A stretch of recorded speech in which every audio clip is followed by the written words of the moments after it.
मैं इमदाद सुमरो, मेरे सामने इमरान खान साहब से मंसूब एक बयान पड़ा हुआ है। वो बयान दहशत गर्दी के मुतल्लिक है, फील्ड मार्शल आसिम मुनीर साहब से मुतल्लिक है। कल इस्लामाबाद में एक बहुत बड़ा खुदकश हमला हुआ, धमाका हुआ मस्जिद में, 31 नमाजियों को शहीद किया गया, 101 ज़ख्मी हुए, जिसके बाद लाहौर में जो बसंत जारी है उसकी तमाम सरकारी तकारीब मनसूख कर दी गई।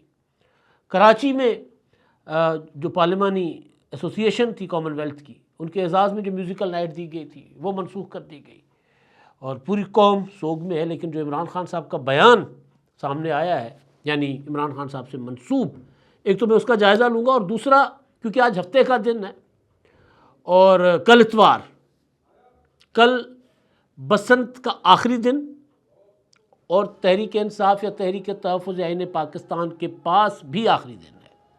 आखिरी दिन इस हवाले से कि कल उन्होंने स्ट्राइक करनी है, हड़ताल करनी है, पहिया जाम करना है और हुकूमत के ऊपर दबाव बढ़ाने के लिए मुज़ाकरात या इमरान खान साहब के लिए कोई रिलीफ लेने के लिए या अपनी कुछ शराइत मनवाने के लिए उनको हुकूमत पर दबाव बढ़ाने की ज़रूरत है।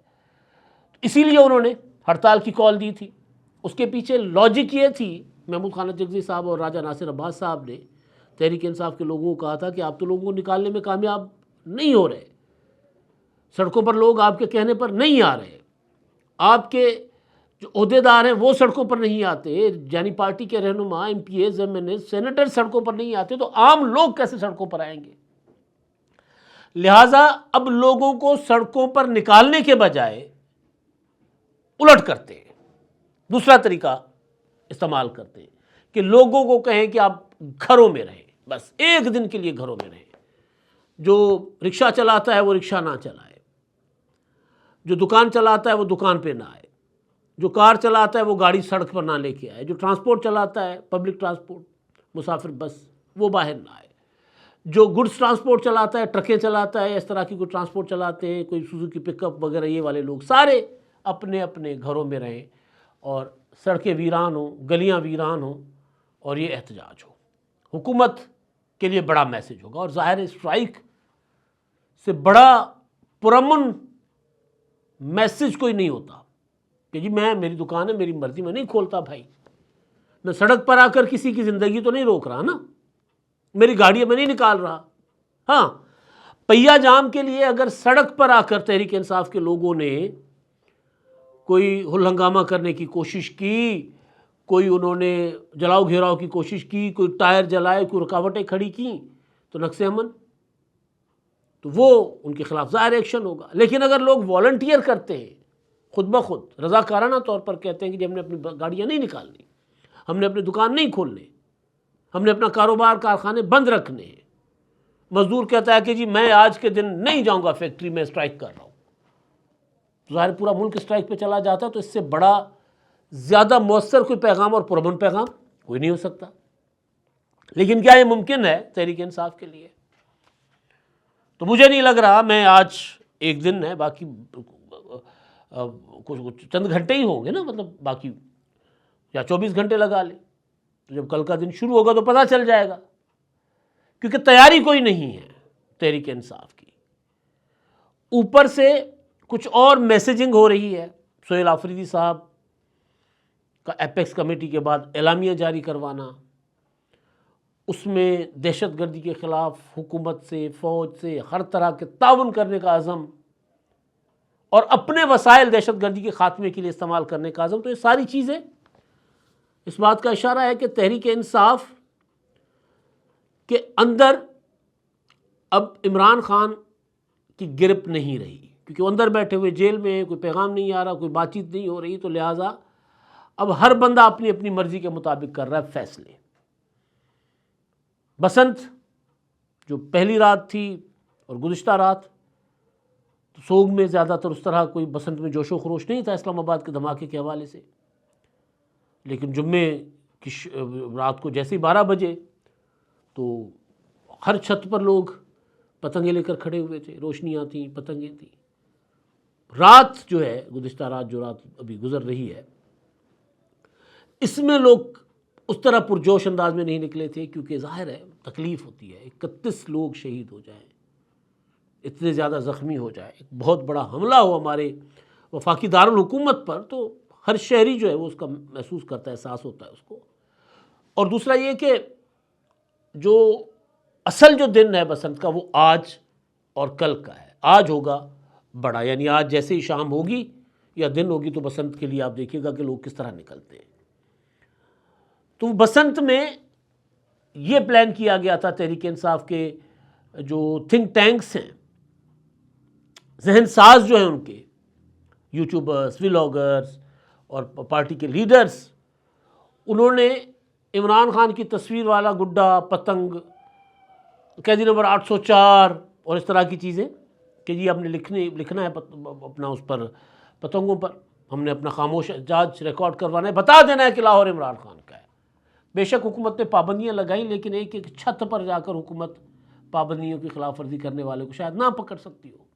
पुलिस एक्टिव बहुत थी, पुलिस के पास वो ख़ास एक वो आला था जो QR कोड, आसमान पे उड़ती पतंग जो है ना वो लेज़र लाइट के ज़रिए चेक कर रहे थे कि जी ये QR कोड वाली है या नहीं है। ये ज़रूर हो रहा था, लेकिन कितनी गिरफ्तारियाँ होती, किसको गिरफ्तार करते, ज़ाहिर है उस तरह लोग इमरान खान साहब के लिए गिरफ्तार होने को अब तैयार नहीं है। तो 2 रातें तो गई और कल स्ट्राइक है। अगर इन 2 रातों में कोई जोशो खरोश लाहौर में नज़र आता तो फिर हम कह सकते थे कि जी कल यानी इतवार को लोग बसंत मनाते मनाते निकल आएंगे सड़कों में, लो जी इमरान खान को रिहा करो, कह सकते थे ना, कैसा लोग शायद कर लें। ऐसा कुछ नहीं है। उसके पीछे ज़ाहिर है रीज़न ये है कि PTI मुकमुका गई है, अब वो नहीं दम खम रहा तहरीक इंसाफ में। उसके पीछे भी बाहर बैठे हुए लोग जो हैं वो इस तरह की बातें करते हैं, इमरान खान साहब से मंसूब इस तरह की गुफ्तगू करते हैं जिससे तहरीक इंसाफ के लोग वो जो बयान होता है ना उसको हाथ नहीं लगाते कि हाथ ना जल जाएं। अब ये इमरान खान साहब के नाम से ब्लू टिक्ड यानी वेरीफाइड फेसबुक अकाउंट है इमरान खान ऑफिशियल, 15 मिलियन लोग इसके फॉलोअर्स हैं। उस पर इमरान खान से मंसूब बयान एक जारी किया गया। आसिम मुनीर ने अपने ज़ाती मफाद के लिए मुल्क को दहशतगर्दी की भेंट चढ़ा दिया। इस शख्स को अपने मुल्क के मफादात की रत्ती बराबर भी परवाह नहीं है। ये जो कुछ कर रहा है महज मगरबी दुनिया की खुशनुदी के लिए कर रहा है। इस वक्त पाकिस्तान में दहशतगर्दी की बदतरीन सूरत हाल पैदा हो गई है। 2025 में पाकिस्तान में दहशतगर्दी के रिकॉर्ड वाक़यात हुए हैं। आसिम मुनीर की पॉलिसियाँ इस मुल्क के लिए तबाहकुन हैं। उसकी पॉलिसियों की वजह से हर जानिब हमारे ही लोग शहीद हो रहे हैं। पुलिस एहलकार, फ़ौजी और आम बेगुनाह लोग जो शहीद हो रहे हैं वो सब हमारे। ये इमरान खान साहब की कोई पुरानी गुफ्तगू है, उसमें 2025 का उन्होंने तड़का लगाकर कल के जो इस्लामाबाद के खुदकश जो हमला था उसके साथ इन्होंने जोड़ दिया। अब ये कह कौन रहा है कि पाकिस्तान को दहशतगर्दी की भेंट चढ़ा दिया है आसिम मुनीर ने? इमरान खान, जो तालिबान को वापस लेकर आए, जो आज भी अच्छा, अब अगर ये जो इमरान खान से मंसूब बयान जो पुराना जारी किया गया तो उसमें दहशतगर्दों की मजम्मत कर दी जाती, चले कह दिया जाता कि दहशतगर्द मुल्क दुश्मन है, कह दिया जाता कि अमन दुश्मन है। हुकूमत की पॉलिसियों की मुखालफत के साथ साथ, इस्टेब्लिशमेंट की पॉलिसियों की मुखालफत के साथ साथ अगर आप दहशतगर्दों के खिलाफ एक जुमला लिख दें तो फिर होता है कि चले आप, एक होता है ना कि तनकीद बराए तनकीद नहीं है, आप ज़रा एक बड़े के तौर पर बात कर रहे हैं। लेकिन इमरान खान का टारगेट क्या है? दहशतगर्दी के ख़िलाफ़ होने वाला हर एक्शन जो है उसको मुतनाज़ा बनाना। मैं कह रहा हूँ इमरान खान से मंसूब स्टेटमेंट है, लेकिन इमरान खान साहब के ख्यालात यही रहे, जुमले उनके हैं वक्त, क्योंकि उनसे किसी की मुलाकात नहीं हुई, बड़े दिन हो गए, किसी से बातचीत नहीं हुई, तो उनके नाम पर एक पैगाम जारी कर दिया गया उनके पुराने बयानात उठाकर। किस मौके पर? जब कौम सोगवार है, इतना बड़ा हमला हुआ, उस मौके पर यह शख्स जो तरबियत दे गया अपने सोशल मीडिया को, वो सोशल मीडिया उठकर फिर तकसीम की बात कर रहा है, फिर दहशतगर्दों को किसी ना किसी तरीके से प्रमोट किया जा रहा है, सपोर्ट किया जा रहा है और जो एक्शन से उनको मुतनाज़ा बनाया जा रहा है। लेकिन अब खान साहब का कम से कम इस हवाले से खेल ख़त्म हो गया हुआ है, क्योंकि जब सोहेल आफरीदी की सदारत में होने वाली एपेक्स कमेटी में कहा जाए कि दहशतगर्दी के ख़ात्मे के लिए हर किस्म के वसाइल हम इस्तेमाल करेंगे, फ़ौज, पुलिस, तमाम इदारे जो है दहशतगर्दी के ख़िलाफ़ मिलकर कार्रवाइयाँ करेंगे और खैबर पख्तूनख्वा हुकूमत तमाम उनकी जो है वो ताउन और मदद करेगी और जामे पॉलिसी बनाई जाएगी, तो इमरान खान साहब के पास रहा क्या। अब आखिरी बात जो मैं करने जा रहा हूँ वो ये है कि जी दबाव हुकूमत के ऊपर कल डालने के लिए जो कल की हड़ताल की कॉल थी, ज़ाहिर नज़र नहीं आ रहा कि उसका कोई इतना असर होगा।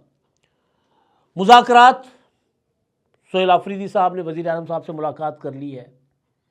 महमूद खान अचकज़ई साहब की खबर है, वज़ीर आज़म के सियासी मुशीर राना सनाउल्लाह साहब इस बात की तस्दीक कर चुके हैं कि जी वो 8 फरवरी के बाद मुलाकात होगी महमूद खान अचकज़ई साहब से वज़ीर आज़म साहब की, वो मुलाकात भी हो जाएगी।